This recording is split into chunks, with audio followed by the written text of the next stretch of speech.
A Roth conversion is one of those concepts that can quickly get more complicated than it actually is. At a basic level, it's simply the process of moving money from a pre-tax retirement account into a Roth account. There are scenarios that muddy the concept, but today we're going to dive into what the conversion is all about. Before we get going, I'm Blake Wiswell, and what you're seeing is an AI avatar of me. Beyond the Ticker runs on real expertise delivered in a modern way. Now let's get into it. In the last video, we talked about how retirement accounts are really tax structures. Traditional accounts are generally built around delaying taxes, while Roth accounts are built around paying taxes up front in exchange for potentially tax-free distributions later. A Roth conversion is what happens when you decide to move money from one structure into the other. Most commonly, that means moving money from a traditional IRA into a Roth IRA. And when that happens, the money being converted is generally treated as taxable income in the year of the conversion. That's the key concept. Because when money goes into a traditional IRA pre-tax, the government has not taxed those dollars yet. A Roth conversion is essentially the point where those deferred taxes are settled.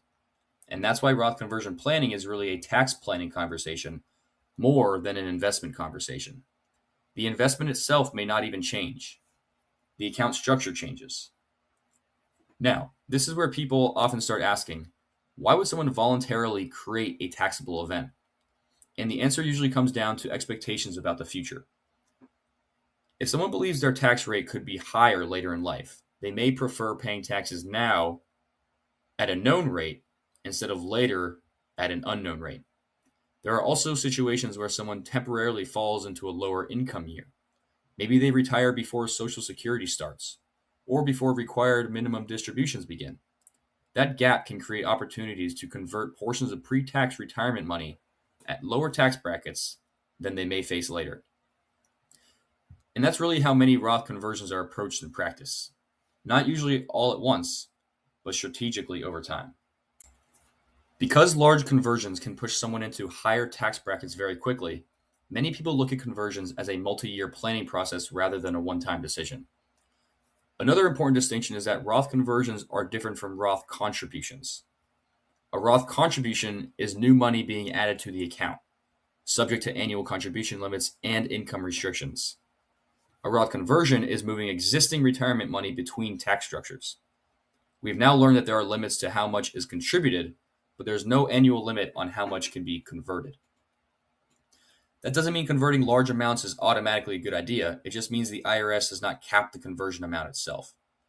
There are also rules tied to timing.